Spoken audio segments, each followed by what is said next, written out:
अस्सलाम वालेकुम नाजरीन। उम्मीद है आप सब लोग खैर व आफियत से होंगे, अपनी फैमिली के साथ, अपने दोस्त अहबाब के साथ, अपने अज़ीज़ों के साथ।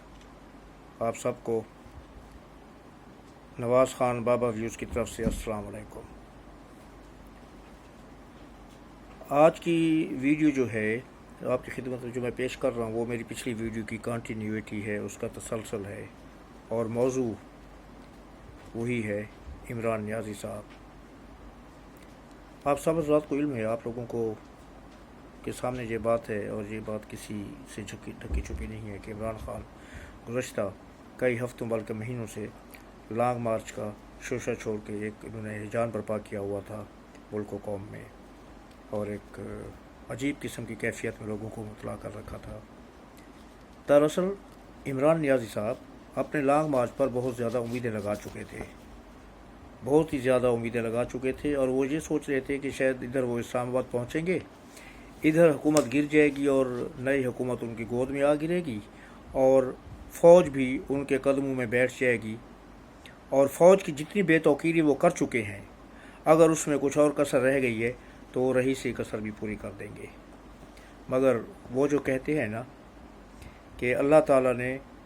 आपके लिए जो कुछ लिखा है वही कुछ होता है, आप जो मर्ज़ी सोचते रहें लेकिन होगा वही जो अल्लाह पाक की ज़ात ने आपके लिए तय कर दिया है। इमरान नियाज़ी का ख्वाब तो पूरा नहीं हुआ, मगर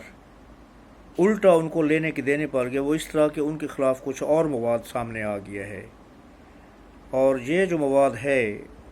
वो जो कौम के सामने आया है उसमें इनको बहुत ज़्यादा शर्मिंदगी और ज़िल्लत और रुसवाई का सामना करना पड़ेगा। अब तोशा खाना और घड़ी की फ़रोख्त का मामला एक नए अंदाज में सामने आ गया है, और अब तो आम लोग भी मजाक उड़ाने लगे हैं,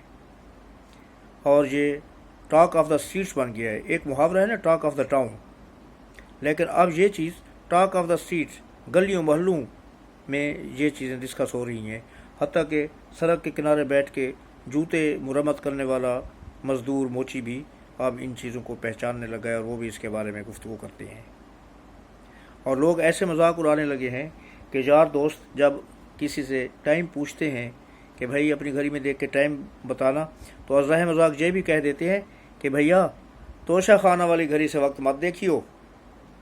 तो इस तरह ना सिर्फ ये कि मोहम्मद बिन सलमान की तोहफ़ा की हुई घड़ी पाकिस्तान में बल्कि इस वक्त दुनिया भर के मीडिया में ज़द आम है, और तोशा खाना का मामला PTI के गले की वो हड्डी बन चुका है जो ना वो निगल सकते हैं और ना उगल सकते हैं। बहुत कम लोग जानते होंगे कि तोशा खाना का मामला सामने लाने वाली शख्सियत कौन है। उस शख्सियत का नाम है राना मोहम्मद इब्रार, जो कि पेशे से एक जर्नलिस्ट हैं, और राना मोहम्मद इब्रार साहब को कम अज़ कम इस तहकीक के बाद और इस रेवोल्यूशन के बाद और जो कुछ वो अपना कौम के सामने लेके आए हैं, उनको मैं मीडिया का मर्द मुजाहिद कहूँगा। उनकी ज़बान बंदी और कलम बंदी कराने के लिए जितना दबाव उनके ऊपर डाला गया, जितना प्रेशर उनके ऊपर डाला गया, वो मर्द मुजाहिद उसके सामने डटा रहा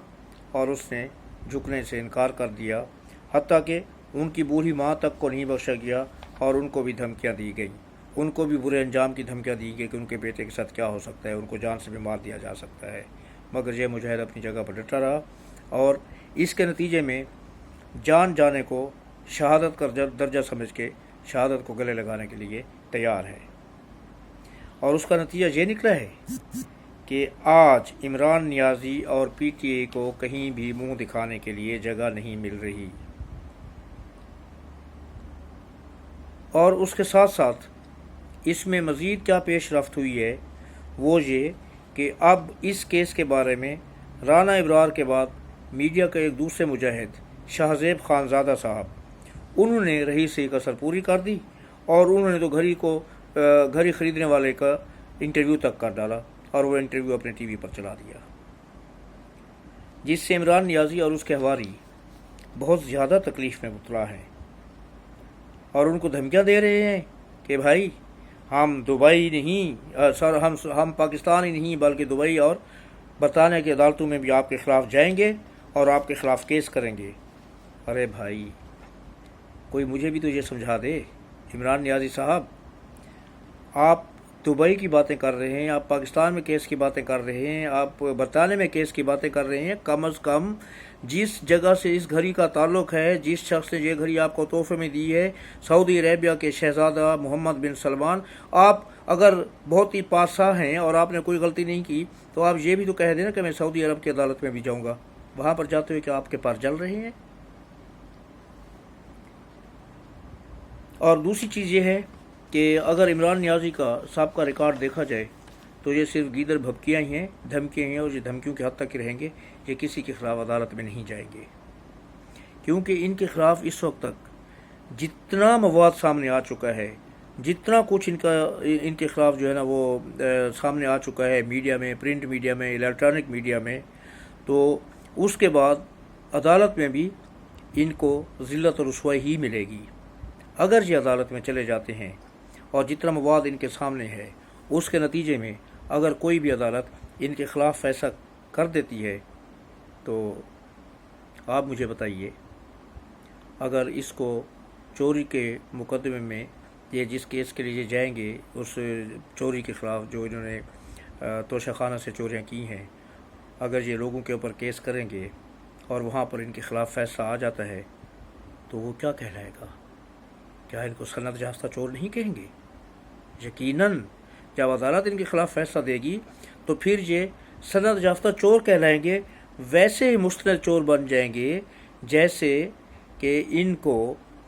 کچھ عرصہ پہلے ایک قابل احترام چیف جسٹس صاحب نے صادق اور امین کا لقب دیا تھا اور ان کو صادق اور امین ٹھہرایا تھا عدالت میں، اور جس کا بہت زیادہ چرچا کیا تھا ان کے حواریوں نے اور ان کے دوسرے لیڈروں نے اور ان لوگوں نے جو ان کی پروجیکشن میں ہر وقت لگے رہتے ہیں۔ تو میرا یہ سوال ان سے ہے کہ اگر یہ سند یافتہ چور ڈکلیئر ہو گئے، سند یافتہ چور ثابت ہو گئے، تو کیا اس کی